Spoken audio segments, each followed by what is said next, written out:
Mama. Welcome to the Mrs. Mummy PhD podcast. I am your host, Dr. Michelle Gibbs, and this podcast exists to help scholarly mamas like you to achieve your life and academic goals without sacrificing what matters most. Here, we're changing the overwhelm, juggle, struggle narrative around what it means to be a mama on an academic journey to one of empowerment, fulfillment, and purposeful success. So how do we successfully navigate these journeys? Well, first, we need the space to embrace this unique blend. Let's begin by saying yes to creating a life that feels as good on the inside as it looks on the outside, because that's when we truly become purposefully whole. So get ready for the most non-traditional, unconventional, and revolutionary approach to PhD motherhood, because one thing I have learned over my many years of experience on this journey is that if you want something different, you have to do something different. But you must be brave enough to think differently first. So, Mama, are you in? Fabulous! Let's begin. These are our journeys of becoming. Hey Mama, welcome back to the podcast.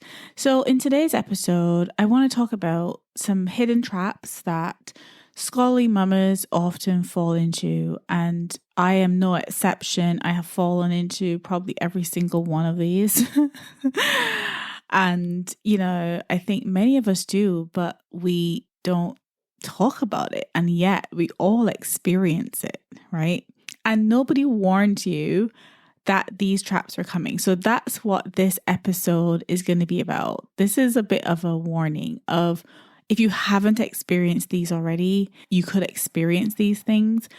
But I want to talk about why they don't define you and how you can actually overcome, or at least not overcome, because I don't think you ever fully overcome some of these things, but you can kind of be aware of them and know and adjust your strategy accordingly. So let's talk about the invisible barriers that are sabotaging your PhD progress. And this could be whether you're at the beginning in the early stages of your PhD, or it could be where you're at the end and you're writing up that thesis. These things have a way of weaving themselves into our scholarly mama journeys, and I want to address them head on today. So the first trap that scholarly mamas often find themselves in is the perfectionist trap. So we get into a state of perfectionism paralysis. And I'm sure you know this one. I'm sure you know, because believe me, there is a bit of this in all of us, right?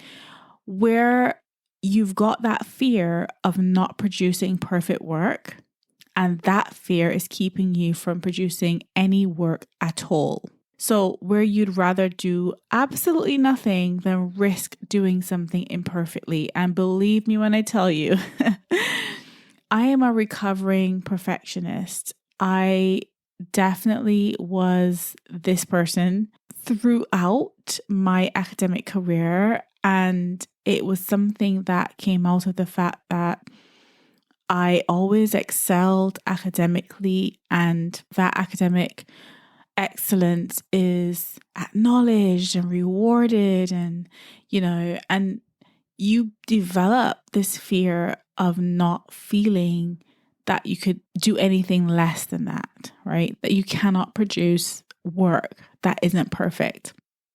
When I reflect on scholarly motherhood, one of the things that I think was really a blessing for me is becoming a mom on this journey. I became a mom before I started my PhD, but I've got 5 degrees. And so I have studied before doing my PhD as a mom. So I have had the experience of studying at postgraduate level before doing my PhD as a mom. And I feel in some ways that that was a real blessing. And it was a real blessing because I had to really face up to the fact that I wasn't perfect. I've never been perfect, and I never will be perfect. I'm not perfect as a mom. I'm not perfect as a researcher. I'm not perfect as a wife. I'm not perfect as a daughter. I am not perfect. But here's the thing, like, even if I'm not perfect, I am enough as I am. And that sounds really simple and almost insignificant to say, but it is so profound when you can get to a place where you accept yourself fully with all the imperfections, with all the flaws. You realize that you never needed to be perfect anyway. And I always say to people, you don't have to be perfect to be purposeful.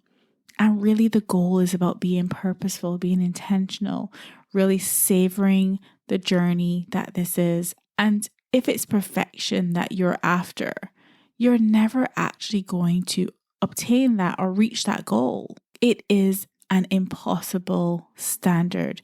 And so as scholarly mamas, we really have to get to the place where we embrace our imperfections so that we are able to proceed. Imperfection is like this big barrier, this wall that stops us from wanting to progress, from taking that first step forward, making the first move, taking the first action. But when we realize that we can take imperfect action, that barrier slowly pulls itself away, and then we are able to take the first step and then the next step. And there's a phrase that I love. I can't remember who said this. I'm sure you've heard it before. This quote that says, you don't need to see the whole staircase, right? You just need to take the first step. What is your next simplest step on this PhD journey that you can take imperfectly? What does that look like? Is it just writing a paragraph?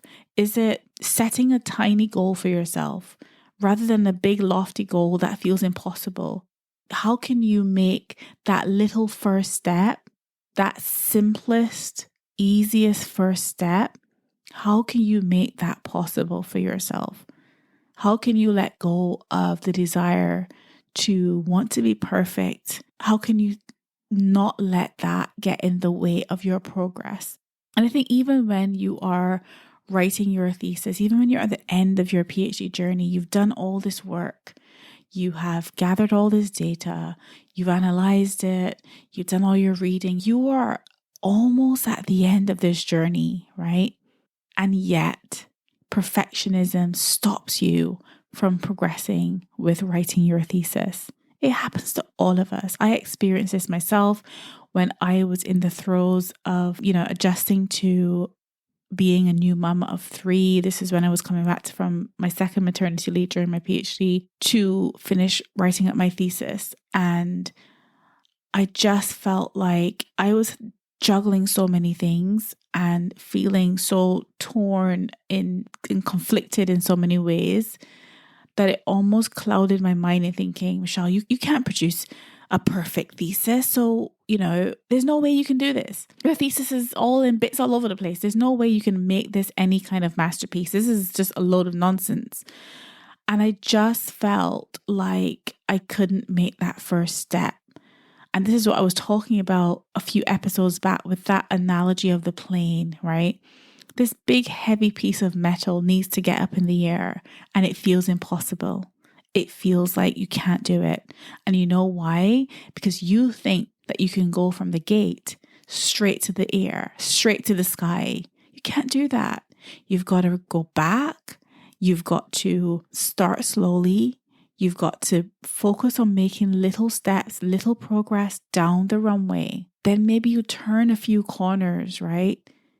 And then you get into a state of flow and you build that momentum. That's when you can fly. But in order to move from the gate to even getting to the point of building that momentum, you've got to let go of being perfect. You've got to let go of that heavy expectation of perfection, because that is getting in the way of you making progress. All right.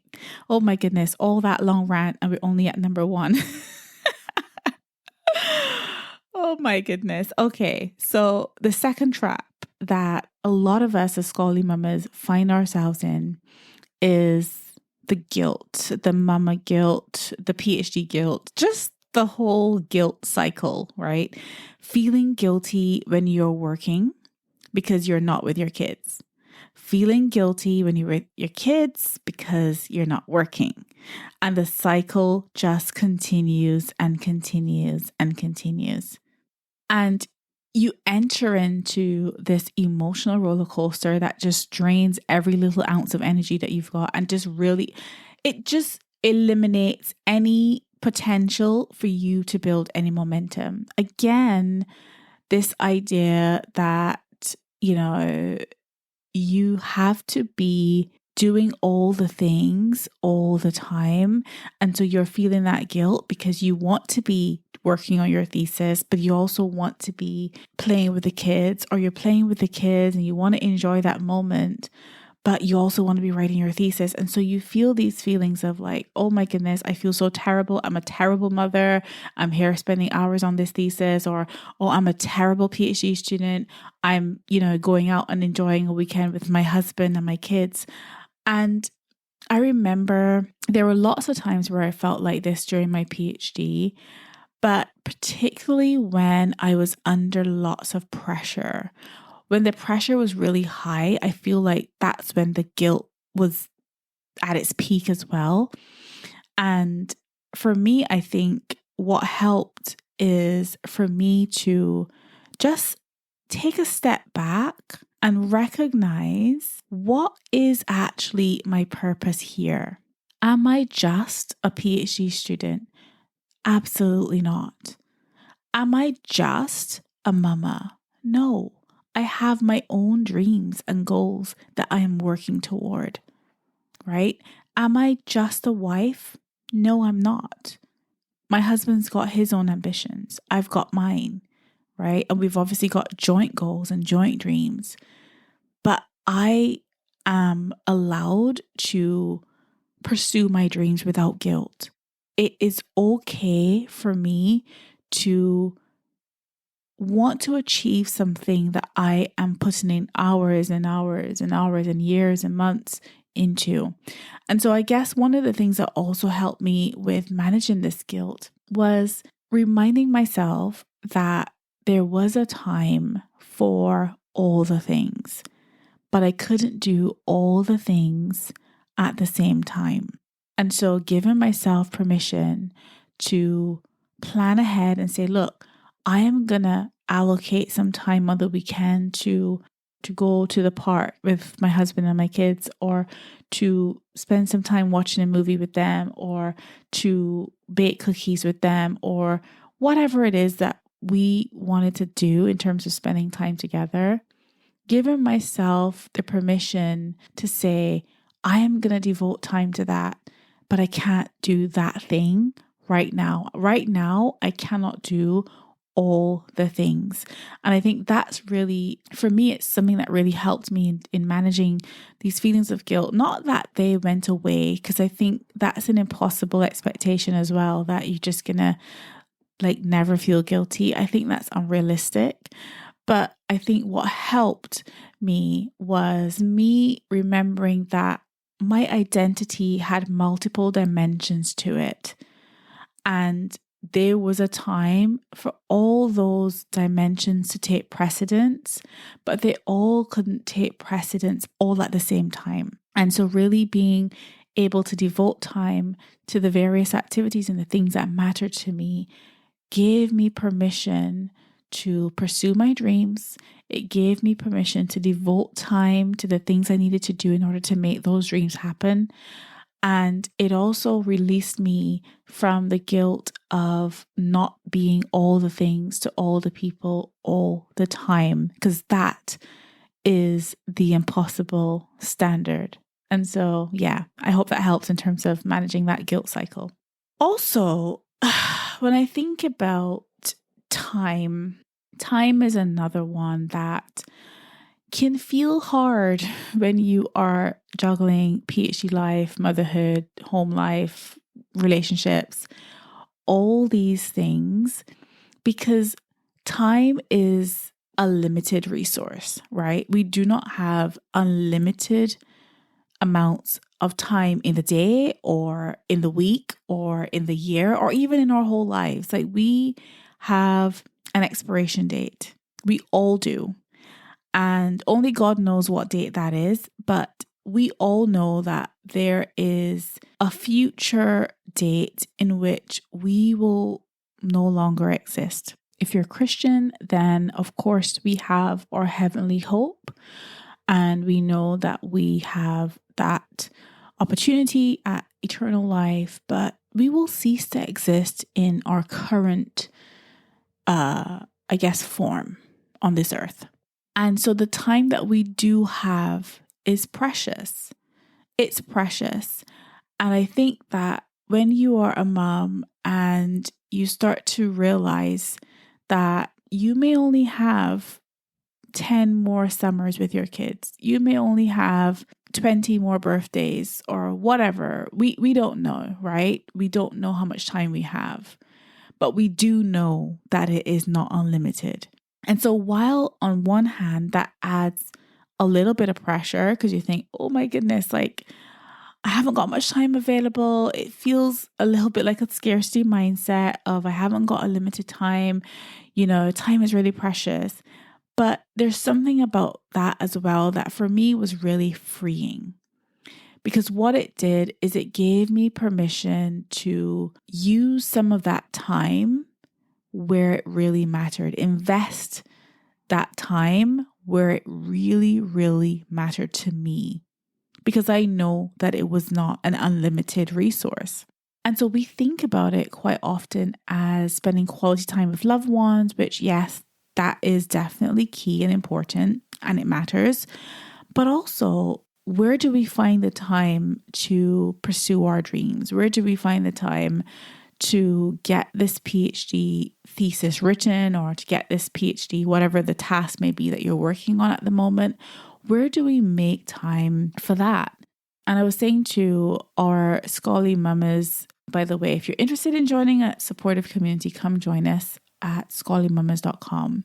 But one of the things I was saying there was that being a scholarly mama, carrying that identity really requires an attitude and a mindset of intention and purpose.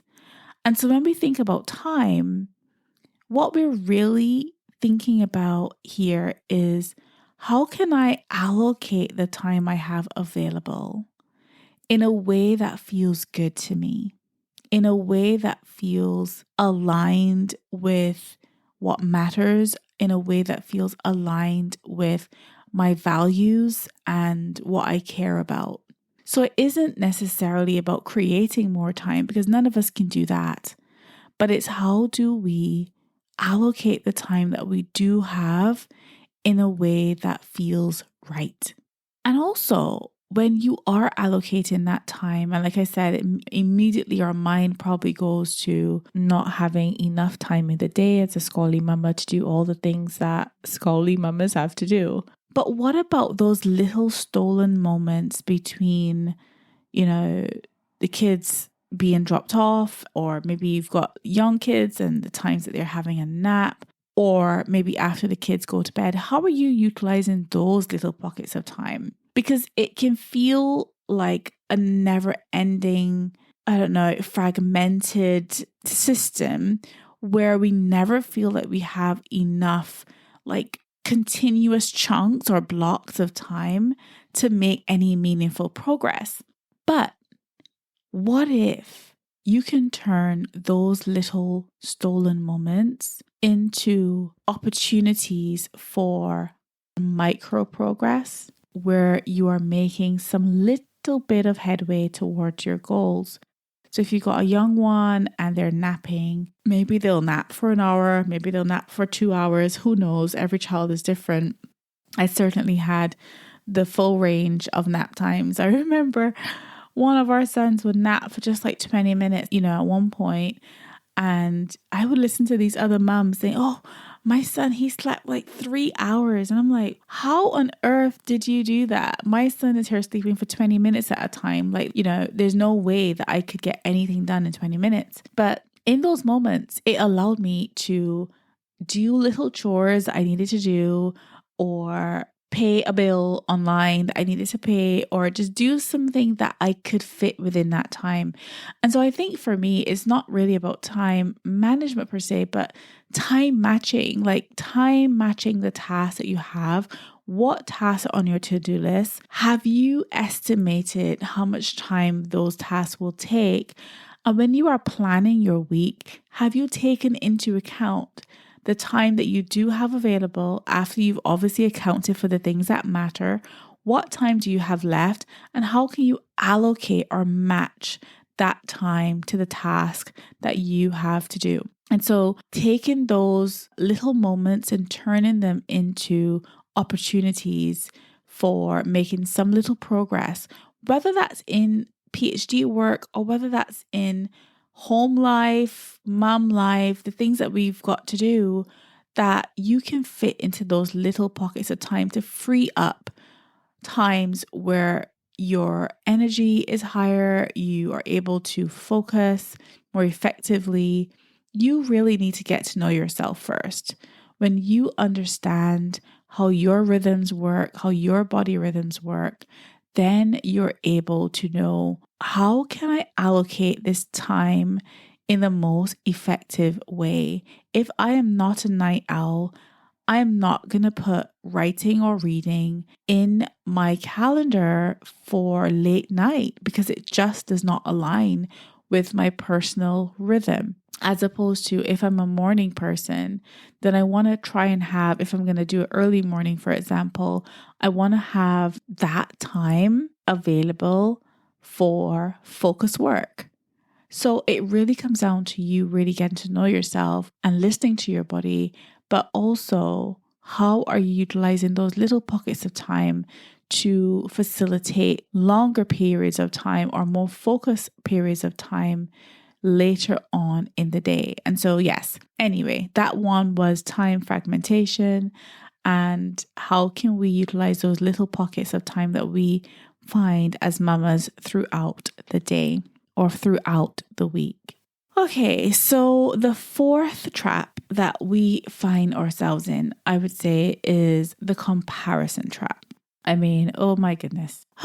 We spend so much time scrolling through social media, seeing other people who don't have kids seemingly racing ahead, graduating in record time, and there we are feeling perpetually behind. This is so common that I think I almost feel sometimes like we don't even know how to stand in our own identity, how to stand in our own purpose, how to literally block out the noise around us so that we can actually go ahead and finish and achieve the things that we want to. Because we are so busy comparing and being distracted by the comparison trap that we are not taking action in our own lives, right? And so here's the thing. I have gotten really good at not comparing myself. So one of the things that I noticed is that we obviously had our community on social media, and I really was not feeling like that was aligned with this exact thing where I'm saying, you know, we need to block out the distractions and really focus on our own journeys, really focus on being intentional and purposeful in the actions we take toward trying to finish our PhDs. And it was this that was the catalyst for moving the community off of Facebook and into a space that is off of social media. And the reason for this is because I think that as a scholarly mama, we need to be living and practicing purpose and intention. And one of the things that happens on social media is that we get into a scrolling spree and we spend hours and hours on social media, completely being distracted by everybody's amazing Instagram shots and Instagram images and how, seeing how much progress they've made in their PhD. They've published 10 million papers. They've gotten very prestigious grants, and they've done all the things. And we sit there feeling like, rubbish. We feel terrible because we feel like we're not doing half of those things. And surely we don't deserve to be where we are, because surely we're not doing enough. We need to do more. And believe me, the more you compare, the more you think you need to be doing in your own life. But here's the thing. People are not being honest with you. They're not sharing the struggles that they have. They're making it seem like they have just woken up with the success hat on and it's all just flowing to them and they've just manifested it and all of that. And you just think, what a load of nonsense. Like, this journey is unique. Your journey is unique. And if you are going to make progress on your own journey, one of the first things you're going to have to do is get comfortable with the fact that your journey is yours and yours alone. Do not compare yourself to other mamas who are sailing through the academic oceans when you are feeling horrible about yourself in your little PhD pond. Like, don't do that. And so this is one of the reasons why we have moved Scholarly Mamas off of social media, so that when you are in our community, you are there with intention. You are there because you want to be there, and you are not distracted by all the things on social media. You are just focused on connection. You just focus on your journey, and you're surrounded by people who understand that journey, who are, perhaps dealing with some of the same challenges that you are. By the way, if you are interested in joining our Scholarly Mamas community, please do head over to scholarlymamas.com. Even though we're just in the process of moving and migrating, we'd still love to have you join us. And of course, we are still on social media for marketing purposes, for reaching new audiences, for reaching new scholarly mamas. And that's fine, because that's how you grow a personal brand. That's how you, connect with new people, and obviously recommendations and all of that as well. But really, it's about having the community part, right? The connection part. The space where we build relationships, the space where we support each other, the space where we genuinely connect with authenticity and purpose, that is now off of social media. And so, yes, you'll still see Scholarly Mamas and Mrs. Mummy PhD on social media, because that's really for connecting with those who are not inside our community. But really, when we think about connection and building deep relationships, that really isn't the place for that. I think that has to happen in a more intentional and purposeful way. And so I'm so happy that Scholarly Mamas, the community, is now off of social media, and I'm so thrilled about that. And we're just making ourselves comfortable in our new space. But if you want to come join us, you are more than welcome. And so I just want to circle back to the whole comparison trap, because what I was trying to say was that quite often scrolling social media mindlessly gets us into that comparison trap. And this comparison trap is really a fast track to feeling terrible about yourself, feeling terrible about your journey, and really hindering your success. So if you are writing your thesis, or you are writing up a proposal, or you're just at the very, very beginning of your journey, I would say, please just spend a little time reflecting on how much you are setting expectations for yourself based on what other people have achieved, based on what you are seeing on social media that people have done, rather than reminding yourself of why you began your own journey, why you're on it in the first place, and where you're actually headed, so that you stay focused and intentional and purposeful throughout. So that is the comparison trap. And the fifth trap that we all find ourselves in as scholarly mamas is the invisible mental load. Like, this is a superwoman trap, right?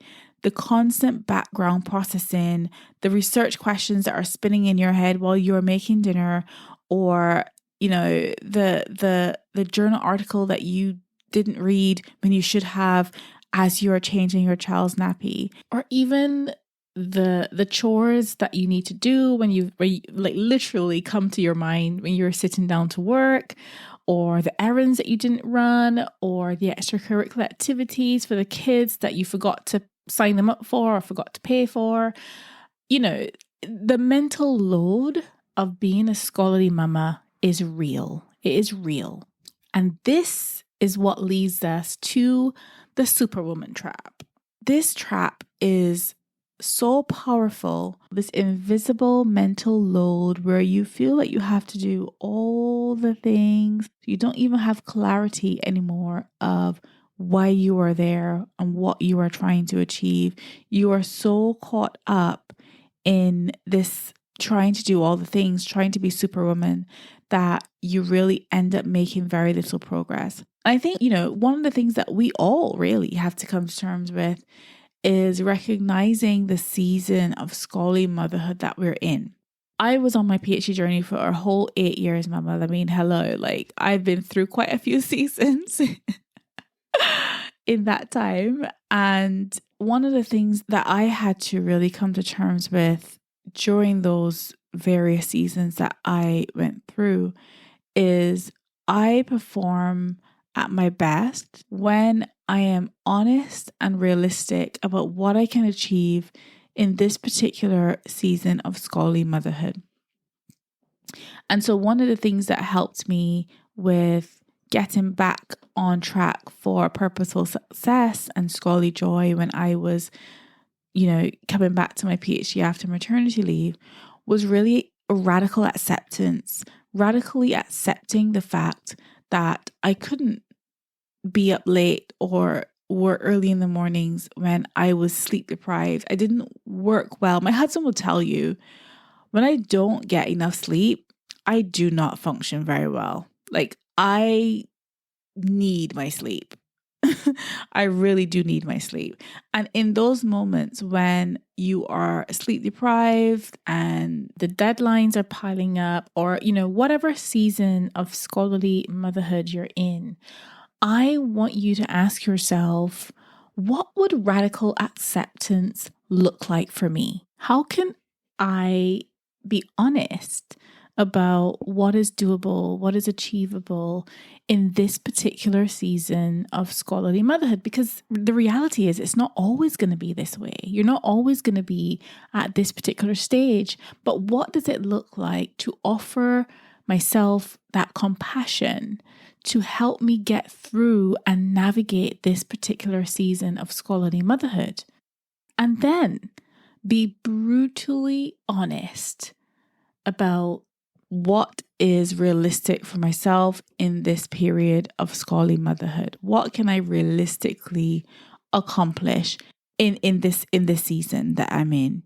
And so that invisible mental load becomes lighter when you have that radical acceptance, because now you are realistic and honest about what is actually achievable in that time. And so those are the 5 traps I wanted to share in today's episode: the perfectionist trap, the guilt trap, the time fragmentation trap, the comparison trap, the superwoman trap, or the invisible mental load, however you want to put that.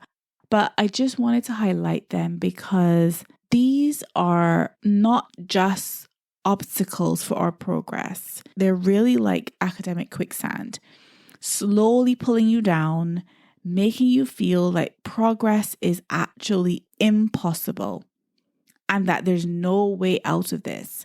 Believe me when I tell you, I understand that feeling very, very well because I have lived it, right? But here is the truth. These traps are not your destiny. They're not written in stone anywhere. They are patterns of behavior that can be interrupted, and they are new strategies that you can learn to overcome or at least manage these patterns. And so even if, and again, I say the word manage, I should say that rather than overcome, because what we don't want is to set unrealistic expectations, which people often do, especially in the beginning of the year, set these unrealistic goals and unrealistic expectations, believing that they will just wake up one day because it's 2025 now and suddenly they'll be recovered from all these things and be able to avoid all these traps. It doesn't work like that. And so what we really need to do is give ourselves grace as we are trying to slowly unlearn things and slowly replace those with new strategies. We need to give ourselves grace, give ourselves time to adapt and adjust, but also recognizing that this is not going to change overnight. We're not going to wake up one day and suddenly we're no longer perfectionists. It just doesn't work like that. And so really we want to position ourselves to call them out, to challenge them, and to change them where possible, but giving ourselves the grace to do that slowly, gradually, one day at a time, one trap at a time, and one hurdle at a time. And so that's why inside of my brand new program called Operation PhD Thesis, we want to unpack some of these things. We want to talk about how we can remove the influence of some of these barriers on our progress.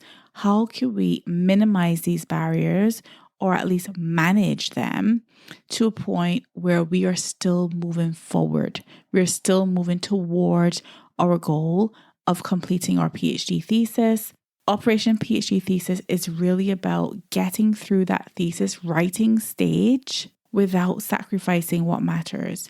And in order to do that, we need strategies to manage some of these barriers, right? So that they do not hold us back from making purposeful progress towards our goal. And so if you want to finally break free from all these, traps and find ways to manage them and keep them at bay so that you can begin to make that progress, so that you can get your thesis written and submitted on time, so that you can become the doctor that you are destined to be without sacrificing what matters, and also have that accountability and really show up for your dreams here, really show up for your goals, then you want to join the waitlist for Operation PhD Thesis.